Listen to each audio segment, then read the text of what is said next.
نوجوانوں، آرام پسندی تھوڑی کم کرو. ہر وقت لیٹنا، ہر وقت آرام تلاش کرنا، یہ کمزور کر دیتا ہے جوانوں. لقد خلقنا الانسان فی کبد، ہم نے انسان کو مشقت میں رہتا ہوا پیدا کیا. میں نے ابھی دوستوں سے کہا ہے، پھر آپ کی خدمت میں عرض کرتا ہوں، رات ہو گئی ہے تقریباً 11 گھنٹے کی. 7 بجے عشاء ہوتی ہے اور 6 بجے کے بعد ہی عموماً سب جگہوں پہ فجر کی نماز ہوتی ہے، تو 11 گھنٹے کی رات بنتی. بہت زیادہ بھی ڈاکٹر کہتا ہے کوئی سوئے تو 8 گھنٹے سو لے، نیند پوری ہے. اگر عشاء کے بعد موبائل کرو جلدی بند، تو ذرا سحری میں اٹھو. بندہ ہو جوان اور اٹھ کے پڑھے تہجد تو مزہ نہیں آ جاتا. اور جو سحری کے وقت دعا کا مزہ ہے، جو دعا کی لذت ہے، نبی کریم علیہ السلام نے صبح صبح سیدہ پاک کو آواز دے کے کہا یہ ہماری تعلیم کے لیے، فرمایا اٹھو، یہ رب کریم سے سوال کرنے کا وقت ہے. پچھلی رحمت، پچھلی راتی رحمت رب دی کرے بلند آوازہ، او بخشش منگن والے کارن کھلا جے دروازہ. لیکن ہمارا مسئلہ یہ ہے کہ جس ٹائم جاگنا ہے اس ٹائم سوتے ہیں، جس ٹائم سونا ہے اس ٹائم. ایک گزارش تو یہ ہے کہ کوشش کریں ان راتوں میں تو کم از کم تہجد پڑھی جائے، اور یہ کوشش کر کے دیکھیں مزہ آئے گا. اور پھر ادھر ادھر لوگوں کو دکھ بتانے کی بچائے نا، جب تہجد کی 2 رکعتیں پڑھ لے تو سارا اپنے رب کی بارگاہ میں عرض کر دے. بوجھ بھی ہلکا ہوگا دل کا، راز بھی رکھا جائے گا اور کرم بھی ہو جائے گا. اور دوسری گزارش یہ ہے کہ سرکار دو عالم علیہ السلام نے نوجوانوں سے کہا تھا، جوانوں یا نکاح کرو یا روزے رکھو. یہ بڑے آسان دن ہے روزے رکھنے کے لیے. تشریف رکھیں جی، آپ لوگ بیٹھ جائیں. اللہ آپ کو سلامت رکھے، اللہ تعالیٰ برکت دے. آپ بھی بیٹھ جائیں جی. اللہ تعالیٰ سب کو برکات عطا کرے. یہ حضور کے نام کی محفل ہے نا جی، اس کا ادب بہت زیادہ ہے. اس میں آپ اس طرح کھیلیں گے موبائلوں کے ساتھ تو یہ ویسے ہی ادب کے خلاف. اللہ سے 2-4 دوست بنا لیں، باقیوں کو دے دیں، کافی ہو گیا. لیکن یہ اس پہ مصروف نہ ہوں آپ. بھائیو، اللہ کریم نے ارشاد فرمایا کہ وداعیا الی اللہ، ہم نے آپ کو داعیہ الی اللہ بنایا ہے، اللہ کی جانب دعوت دینے والا. نبی اکرم صلی اللہ تعالی علیہ وسلم نے جو عقائد اور نظریات ہمیں عطا کیے، عقیدہ توحید و رسالت کی صورت میں، وہ عقائد اتنے جاندار اور اتنے مضبوط ہیں کہ وہ بندہ مومن کو طاقتور کر دیتے ہیں. آپ دیکھیے، عرب کے لوگ مختلف قسم کی اوہام پرستیوں کا شکار تھے. ان کا یہ خیال تھا کہ جب حج کر کے وہ آئے ہیں تو وہ گھروں کے دروازوں سے داخل نہیں ہوا کرتے تھے، بلکہ چھتوں سے کود کر آتے. اور قرآن مجید فرماتا ہے کہ اس کو نیکی جانتے ہو. پھر وہ بیت اللہ شریف کا طواف کرتے تو معاذ اللہ کپڑے اتار کے کرتے. اوہام پرستیاں، طرح طرح کی باتیں. مصر میں ایک دریا تھا، ایک عورت کو ذبح کر کے ڈالیں گے تو پھر دریا چلے گا. مختلف اوہام لوگوں نے پال لیے تھے. آج بھی مسلمانوں کے اندر ڈھیر ساری ایسی چیزیں آ گئی ہیں جو ضعف اعتقادی کا باعث بنتی ہیں. اس کی کو ذرا کم کر دیں بھائی. آپ دیکھیے، لوگ علماء کے پاس نہیں جاتے، باباؤں کے پاس جاتے. تعویذ، دھاگا، کالا جادو، نیلا جادو. جس نوجوان کا کام کرنے کو دل نہیں کرتا اسے جادو ہو جاتا ہے. اور پھر یہ کہ کالی بلی رستہ کاٹ گئی تھی، اور پھر یہ کہ میں باہر نکلنے لگا تو کسی نے آواز دے دی تھی. عجیب قسم کی اوہام پرستیوں کا لوگ شکار ہیں. نبی پاک صلی اللہ تعالی علیہ وسلم داعیہ الی اللہ ہے. سرکار نے لوگوں کے نظریات کو پختہ کیا. حضور علیہ السلام کے فیوزات روحانیہ سے لوگوں کے دل طاقتور ہوتے تھے. مضبوط فکریں، مضبوط عقیدے سرکار کے وسیلے سے مسلمانوں کو نصیب ہوئے. ہم جیسے جیسے دیکھیں نا، تصوف اور طریق میں آپ کو عرض کروں، صوفیہ کرام کا اصل موضوع عقیدہ توحید ہے. اصل موضوع ان کا ہے. یہ وہ لوگ ہیں جو لوگوں کو صحیح معنوں میں توکل کا، صبر کا، شکر کا، قناعت کا، رجوع اللہ کا سبق دیتے ہیں. اصل موضوع ہی ان کا ہے. لیکن اب چونکہ صوفیاء کی جماعت میں وہ لوگ اللہ ماشاءاللہ خال خال رہ گئے، اور پھر یہ کہ بیٹھ گئے تعویذ دھاگے دینے والے، زاغوں کے تصرف میں، عقابوں کے نشے من. نتیجہ اس کا بڑا خطرناک برآمد ہوتا ہے. مضبوط فکریں، کبھی آپ اس روایت کو دیکھیں اور یاد کر لیں نا تو یہ بڑا نفع دیتی ہے. نبی کریم علیہ السلام نے حضرت عبداللہ ابن عباس رضی اللہ تعالیٰ عنہ سے فرمایا، عبداللہ، ساری دنیا مل کے تیرا بھلا کرنا چاہے کر نہیں سکتی جب تک رب نہ چاہے. اور فرمایا سارے دنیا دار مل کے تیرا کچھ بگاڑنا چاہے بگاڑ نہیں سکتے جب تک رب نہ چھوڑ دے بیٹا آپ، جب تک اللہ نہ چاہے. تو پھر رجوع تو اللہ کی جانب کرنا چاہیے. نبی اکرم صلی اللہ تعالی علیہ وسلم نے اپنی امت کو توانائی اس بات سے دی کہ اللہ ہمارے ساتھ ہے. آپ دیکھیے فکری تندرستی کتنی زیادہ ہے کہ 1000 کے مقابلے میں 313 لوگ ہیں. نہ اسلحہ پورا ہے، نہ گھوڑے پورے ہیں، نہ خوراک پوری ہے، لیکن وہ میدانوں میں اس طرح لڑے ہیں کہ 1000 کو بھاگنے پر مجبور کر دیا. وہ ابو جہل نے جب کہا نا جاسوسوں سے کہ جاؤ پتہ کر کے آؤ، تو انہوں نے آ کے کہا وہ تو 313 لوگ ہیں، بچے بھی ہیں، بوڑھے بھی ہیں، چیز کوئی نہیں پاس. تو ابو جہل کہنے لگا پھر تو انہیں گھوڑوں کی پشتوں پر باندھ کے مکے لے جائیں گے، وہاں جا کے دیکھیں گے کیا کرنا ہے. تو جاسوس کہنے لگا سردار اگلی بات بھی سننا، ہے تو 313 لیکن جان ہتھیلی پہ رکھ کے آئے. جس کے خیمے کے پاس سے گزرے ہیں شہادت کی دعا مانگتے دیکھا ہے. ان کی آنکھوں سے چمکتی ہوئی روشنی اور ان کے لفظوں سے پھوٹتا ہوا ولولہ اور ان کی آوازوں سے نکلتا ہوا دبدبا کسی جگہ بھی انہیں کمزور نہیں ہونے دیتا. ان کے اندر کہیں بھی کوئی کمزوری نہیں آنے دیتا. غریبی کا نام لے کے سارا سارا دن پریشان ہونا، غریبی کا نام لے کے اپنے آپ کو مظلوم ثابت کر کے لوگوں کو مدد پر اکسانا بندہ مومن کا یہ طریقہ نہیں ہے.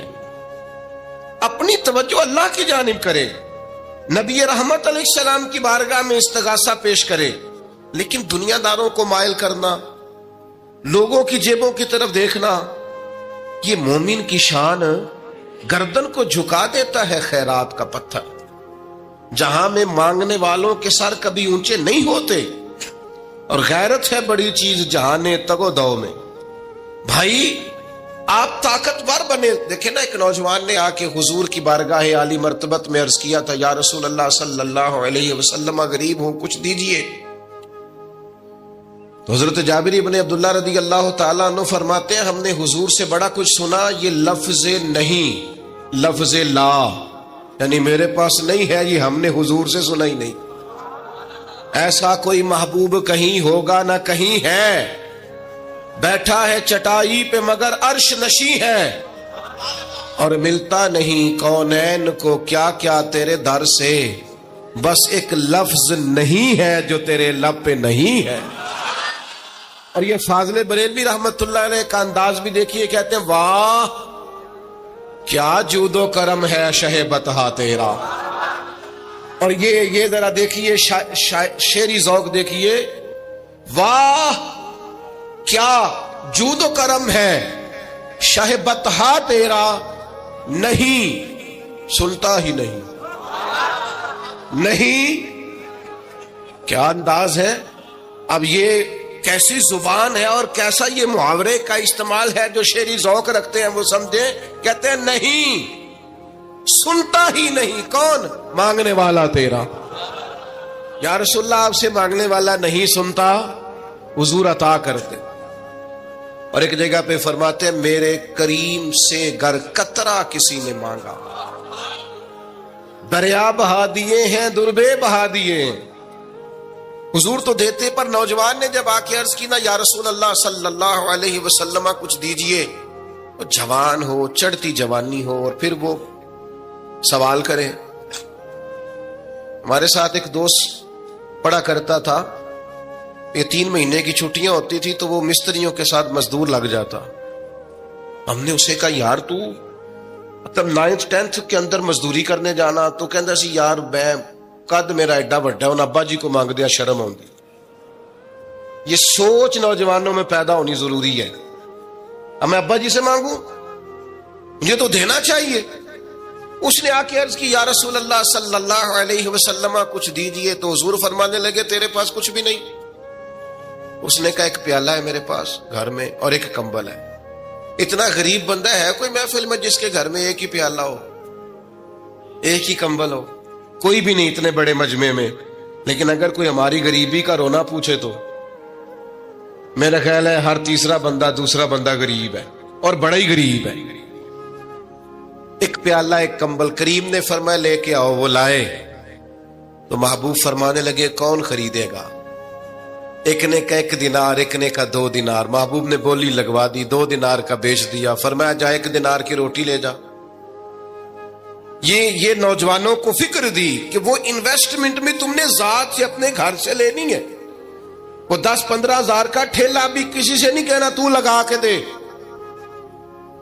جاؤ 1 دینار کا کھانا لے جاؤ, 1 دینار کا کلاڑا خرید کے لاؤ. صحابہ فرماتے ہیں وہ کلاڑا لایا, پر نصیب دیکھو اس کلاڑے میں دستہ نبی کریم نے اپنے دستے مبارک سے لگایا. فرمایا جا جنگل میں جا کے لکڑیاں کاٹ اور بیچ, کھا بھی اور کھلا بھی, پی بھی اور پلا بھی. 10 دن مجھے نظر نہ آنا. وہ یارو یہ کیا بات ہوئی؟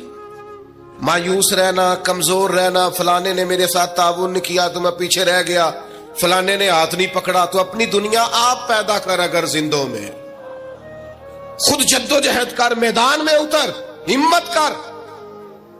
حضرت حسن بصری رحمت اللہ علیہ کے پاس ایک نوجوان نے آ کے عرض کی حضور بس آج کے بعد میں نے کام نہیں کرنا. فرمایا تمہیں کیا ہوا ہے؟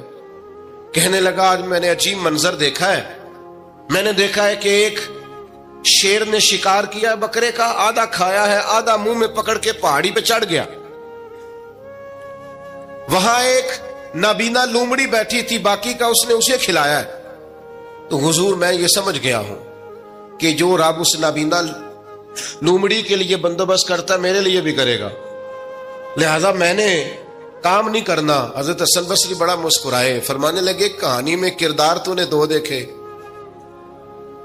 ایک شیر ایک لومڑی. فرمانے لگے کیا بات ہے تیری, تو نے لومڑی بننے کا پروگرام بنایا, شیر بننے کا کیوں نہیں بنایا؟ تو شیر بننا, شکار کر, خود بھی کھا دوسروں کو بھی کھلا. یہ کیا بات ہوئی؟ امت کے جوان فائلیں لیے دفتروں کے چکر لگاتے اور اپنی بغل میں کاغذات لیے امبیسیوں کے پھیرے کاٹتے اور ایجنٹوں سے سوال کرتے کہ مجھے ملک سے باہر جانا ہے, کیا طریقہ ہے؟ یہاں رہ کے بھی محنت ہو سکتی ہے. اپنی مٹی پہ چلنے کا سلیقہ سیکھو, سنگ مرمر پہ چلو گے تو پھسل جاؤ گے.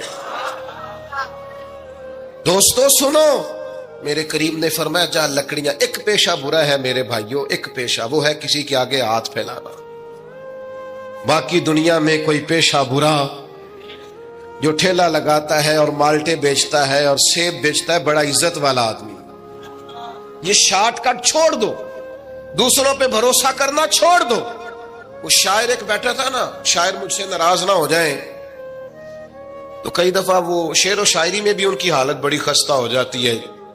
جن دنوں لوگ پتلے کپڑے پہنتے ہیں, بعض شاعروں نے ان دنوں میں بھی موٹی چادر لی ہوئی ہوتی ہے. تو ایک جگہ بیچارہ بیٹھا تھا کونے میں, اللہ ماشاءاللہ سب کی بات نہیں, تو حالت ایسی خستہ تھی. ایک بندہ 5 روپے پھینک گیا, تو تھا خوددار, بڑی تکلیف کو اٹھا اپنے پیسے. تو اس نے کہا آپ کی حالت بتا رہی ہے, آپ کو ضرورت ہے. اس نے کہا ضرورت پڑی تو اللہ رسول سے مانگوں گا, تیرے سے کیوں مانگوں گا؟ شعر بڑا قیمتی کہا. اس نے کہا یہ آرزوئے کرم اور میں آپ سے کروں, یہ آرزوئے کرم اور میں آپ سے کروں, یہ بھیک اس کو دیجئے جس کا خدا نہ ہو. میں تو وارث ہے میرے اللہ رسول, میں کو لاوارث ہوں کہ تیرے سے مانگتا پھروں؟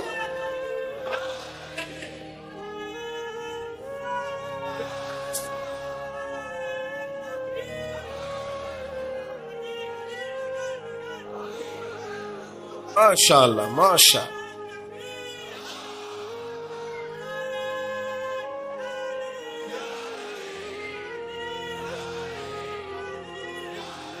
بس ہم سمجھے ہماری قیمت وصول ہو گئی. اگر خودداری پر نوجوان نعرے لگانے لگ گئے تو پھر تو بات بن گئی.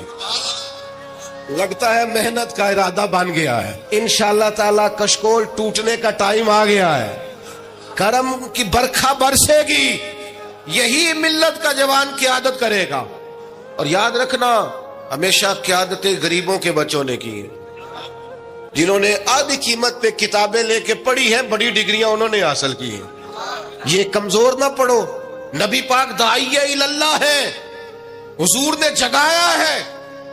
15 دن نظر نہ آنا, مزدوری کر. وہ نوجوان 15 دنوں کے بعد آیا. اب تیرا حال کیا ہے؟ اس نے کہا حضور پہلے ایک پیالہ تھا نا, اب سارے گھر کے برتن بن گئے. پہلے ایک بستر تھا, اب سارے گھر کے بستر. اور نوجوانوں, ہم نے سہارا بننا ہے. ماں سے کہنا ہے اب تو نے آنسو نہیں بہانے, تیرا پتر بڑا ہو گیا ہے. بہن سے کہنا ہے اب تو کبھی پریشان نہیں ہوگی, تیرا بھائی بڑا ہو گیا ہے. بوڑھے باپ کے پاس بیٹھ کے کہنا ابا جی بس اب آنسو پوچھ دو, آج کے بعد پریشان نہیں ہونا, پتر جوان ہے. اپنی بیوی سے بچوں سے کہنا کہ کسی خواہشات پوری کرنے کے لیے تمہیں دیر تک انتظار نہیں کرنا پڑے گا, ہم میدان میں ہیں. بس اپنی مٹی پہ چلنے کا سلیقہ سیکھو. سنگ مرمر پہ چلو گے تو پھسل جاؤ گے. نبی پاک نے محنت کو سپورٹ کیا ہے, مشقت کو سپورٹ کیا. حضور علیہ السلام نے فرمایا سب سے بہترین کمائی وہ ہے جو تو اپنے 2 ہاتھوں سے محنت کر کے کھاتا ہے. فرمایا اللہ کے نبی حضرت داؤد علیہ السلام محنت کر کے کمایا کرتے. سنگیوں کام کرنا. اور دوسری بات بھروسہ اللہ رسول پہ. بھروسہ, ادھر دیکھو میری طرف. دنیا داروں سے امیدیں لگا لیتے ہو بہت زیادہ, تو دنیا دار بندے بیچارے کمزور ہوتے ہیں. جی یہ الیکشن کے دن تھے, گزشتہ سے پیوستہ الیکشن جو گزرا ہے, تو میرا ایک پیار والا دوست بھی ایک ایم کے امیدوار کا بڑا ووٹر سپورٹر تھا. یہاں اس نے اس کا بیج فوٹو والا لگایا ہوا تھا. میں رات کو دیر سے جلسے سے لوٹ رہا تھا تو وہ کھڑا تھا باہر, اور اندر امیدوار صاحب تقریر کر رہے تھے. میں نے کہا ادھر آ. وہ آ گیا. میں نے کہا تو بڑا ووٹر سپورٹر ہے, جا تقریر سن جا کے. تیرا لیڈر تقریر کر رہا ہے, تو باہر گھوم رہا ہے. کہندا ہے پیر صاحب جھوٹ پیا ماردا جے سارے, جھوٹ بول رہا ہے, کرنا کرانا کچھ نہیں. تو میں کہ یار جی ایڈے پکے ووٹر سپورٹر نو بھی پتا ہے کہ جھوٹ پیا ماردا ہے, تو ہم تو ویسے ہی سپورٹر نہیں ہیں. ہم نے تو کی محبت تو سیاست کا چلن چھوڑ دیا. ہم اگر عشق نہ کرتے تو حکومت کرتے. او بھائی, جب پکے ووٹر سپورٹروں کو امیدیں نہیں ہیں تو آپ کن سے امیدیں لگائے بیٹھے ہیں؟ آپ جدوجہد کریں, اور امیدیں اللہ رسول سے. نبی پاک علیہ السلام نے فرمایا جو رب پہ بھروسہ کرے گا اللہ کی رحمت اس کی کفایت کرے گی. وَمَن يَتَوَكَّلْ عَلَى اللَّهِ فَهُوَ حَسْبُهُ, وہ اللہ پہ بھروسہ کرے گا اللہ اس کے لیے کافی ہو جائے گا. ادھر دیکھو یار موبائلوں والے دوستوں, بات سنو. گھبراہٹ نہیں, ٹینشن نہیں, انزائٹی نہیں, ڈپریشن نہیں. مومن اور ڈپریشن, مومن اور انزائٹی, مومن اور ٹینشن. او جی مجھے پتا نہیں مجھے کیا ہو رہا ہے, جی مجھے خوف آتا ہے. آپ کو خوف آتا ہے مومن ہو کے؟ آپ کو یہ کرونا کے دن تھے تو مجھے لے گئے ایک سرکاری ہاسپٹل میں, آپ کچھ یہاں بات کریں, لوگوں کو حوصلہ دیں. تو ایک ڈاکٹر صاحب مجھ سے کہنے لگے جی مجھے نہ تنگ جگہ بڑی گھٹن ہوتی ہے, تو موت سے بڑا ڈر آتا ہے, قبر تو بڑی تنگ ہوتی ہے. میں نے کہا ڈاکٹر صاحب کچھ بھی. کہنے لگے سانس ہی نہیں آتا, چاروں جانب سے بند ہے. تو میں نے کہا بچہ بھی تو ماں کے پیٹ میں سانس لیتا ہے نا. آپ نے تو سبحان اللہ کہا. وہ ڈاکٹر تھے, انہوں نے نہیں کہا. وہ کہنے لگی جو تے اماں لیندی صاحب. ہنستے نہیں جی, باتیں ہنسنے کو نہیں سنا رہا, میں فکری باتیں کر رہا ہوں. کہا وہ تو اماں آکسیجن لیتی ہے تو بچے کو جاتی ہے. تو میں نے کہا چلے ڈاکٹر صاحب وہ جو انڈے سے بچہ نکلتا ہے اس کے تو چاروں جانو کوئی صورت نہیں ہوتی سانس کی. تو مجھے کہنے لگے آپ کہنا کیا چاہتے ہیں؟ میں نے کہا میں یہ کہنا چاہتا ہوں قبر کی 2 حالتیں ہیں. قبر دوزخ کے گڑھوں میں سے گڑھا بھی ہے, اور جنت کے باغوں میں سے باغ بھی ہے.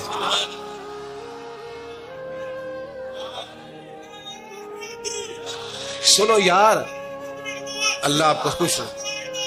ماشاء اللہ. سنیں جی سنیں، میں نے کہا اگر کسی کا یہ ذہن بن جائے کہ مرنے کے بعد میں نے باغ میں جانا ہے، ایک منٹ کے لیے سوچو نا یار. یعنی ادھر قبر بند ہوئی تو نیچے باغ، اور باغ بھی معمولی نہیں، جنت کے باغوں میں سے باغ. اور باغ ایسا شاندار جس میں آنکھ کھلی تو پہلی زیارت ہی مدینے والے معبود کی.